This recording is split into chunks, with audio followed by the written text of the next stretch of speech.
Ayubowan, Vanakkam. I'm Vayoni Dimel. This is Boston Lanka-E-News, bringing you news, views and entertainment from Boston and USA. TNA leaders in USA talk about an amicable political solution in Sri Lanka. Former LTTE combatants now members of Sri Lanka's disabled volleyball team. General Shavendra Silva invokes diplomatic immunity as his defense in New York District Court.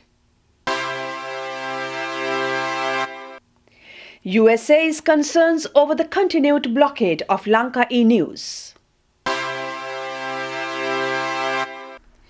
Educate Lanka among top 10 finalists in the MIT's World Premier Student-Run Entrepreneurship Competition.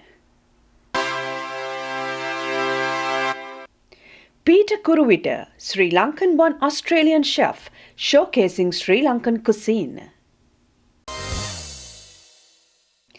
The Tamil National Alliance leaders who came to the United States last week had meetings with the ranking leaders in the Obama administration and officials at the United Nations to press for an amicable political solution in Sri Lanka.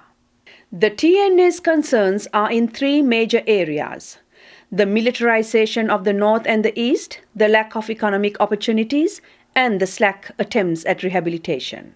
According to External Affairs Minister Professor G.L. Peiris, a solution can only be reached within the country, and the TNA should first discuss issues with the government rather than making representations to foreign countries on internal matters. Since the end to the war with the LTTE in May 2009, the government has come under increasing pressure from India and the international community to work towards finding a credible devolution of power. The talks between the TNA and the government resumed last month after TNA walked out of talks early August, claiming that the talks were not leading anywhere. They have had 2 rounds of talks this month since the resumption. Sri Lankan government is taking steps to rehabilitate the former Tamil Tiger rebels so that they could become productive citizens of the country. Mary Anita and Malavili Paramalingam, former Tamil Tiger rebel combatants who used guns and other deadly weapons to destroy enemies, are now excelling on the volleyball court. They are members of the Sri Lanka's disabled volleyball team, getting ready to defeat their opponents in the sport arena. Mary, Malavili and another former Tamil Tiger rebel woman combatant are set to represent Sri Lanka at the Asian Sitting Volleyball Open Championship scheduled to be held in Beijing later this month. Major General Shavendra Silva, Sri Lanka's Deputy Permanent Representative to the United Nations, has invoked Article 31 of the Vienna Convention on Diplomatic Immunity as his defense to war crimes charges leveled against him by 2 Tamil plaintiffs in the District Court of Southern District of New York, according to the motion filed by his lawyer, Timothy G. Nelson. The defense argues that pursuant to a UN Convention on Privileges and Immunities and to an agreement UN and the US regarding the headquarters located in New York, General Silva has the same immunities accorded to diplomats, and the General Silva is entitled to such immunity as defined by the Vienna Convention. The defense also argues that such immunity is absolute and therefore precludes any civil action from proceeding against a currently serving diplomat, regardless of the nature of the alleged crimes.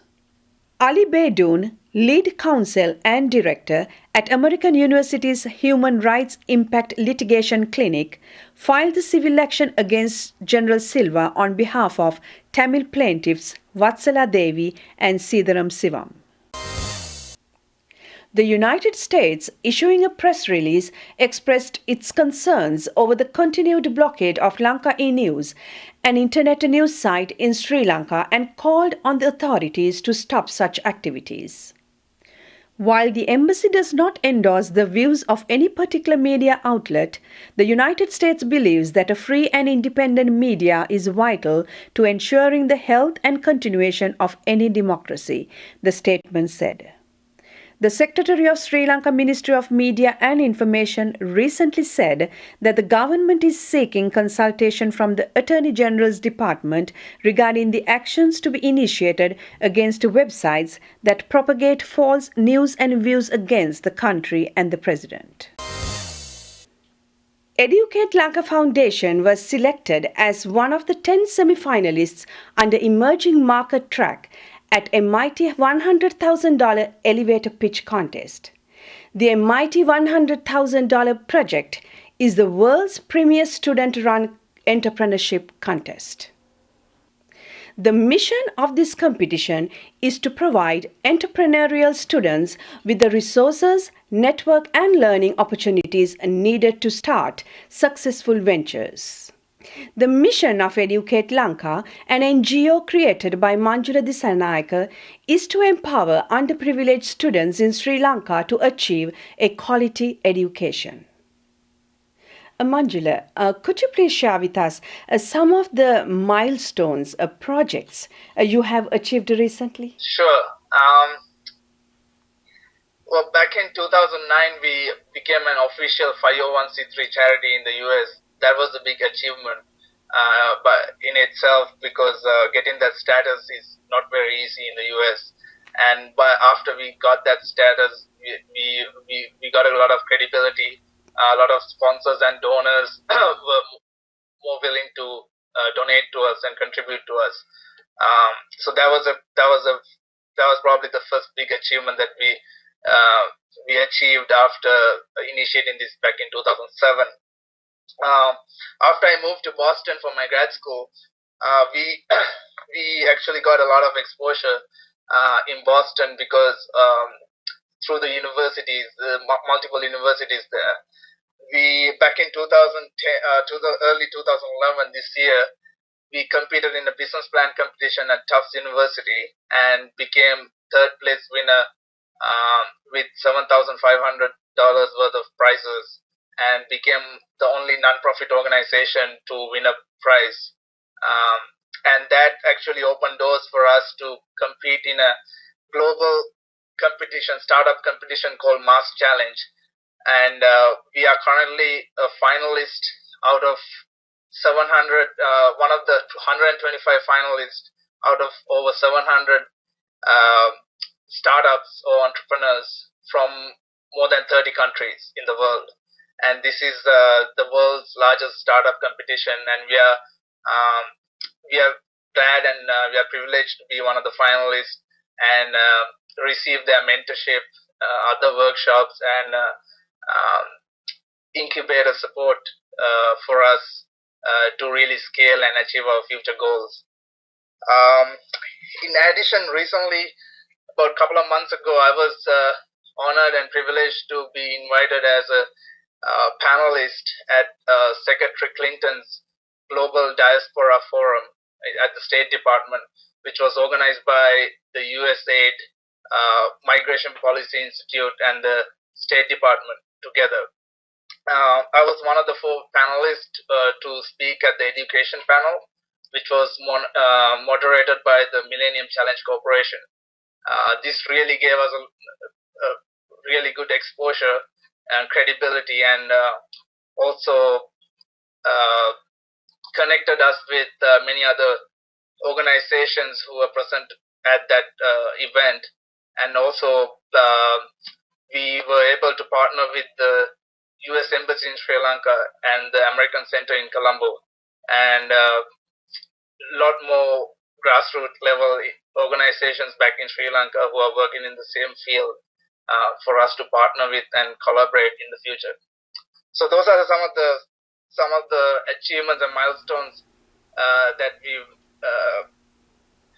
we've been able to achieve in the recent past. Are you currently looking for sponsors? In other words, if somebody wants to sponsor a child, what should be the procedure to follow? Sure. Sponsoring a child, we are always looking for sponsors, because through our model, when we find sponsors for our students, that's when we can get more students to our portfolio and increase the number of students that we serve. Sponsoring a child through Educate Lanka is really easy. Anyone in the world who has internet access can go to our website www.educatelanka.org and click on the students page, and they'll see all the students' profiles who need sponsorships. They can see the picture, they can read the story, they can read the application, they can see the hardships that these students face, and then just with a few clicks, they can become a sponsor and make a commitment however long they want and however frequently they want to make the payments. And from there onwards, we will provide them with detailed feedback of the students. They would know how the students are progressing, and it's up to them from there onwards to retain their commitment.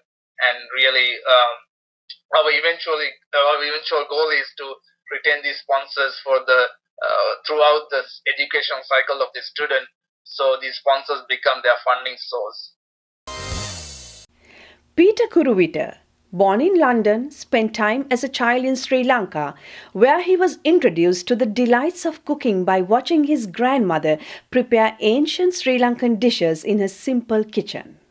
Moving to Sydney, Peter worked alongside well-known chefs, where he got to know the finer side of cooking. Peter has since worked at hotels and resorts all over the world and some of Sydney's top restaurants, and now owns and runs his own restaurant in Australia. Peter was on Australian TV recently showcasing the fine Sri Lankan cuisine. Vibrant, crazy, I've decided to cook here. I've got Nana, my nanny, who's going to help me and probably tell me what to do. And we're going to make breadfruit curry. Breadfruit is a beautiful fruit. And this is such an easy recipe as well, because it's a matter of getting all of these beautiful fresh fruit and vegetables and throwing them into the pot and bringing them to the boil. That concludes our news edition. We meet you again with another news edition of News, Views and Entertainment from Boston and USA. Till then, goodbye.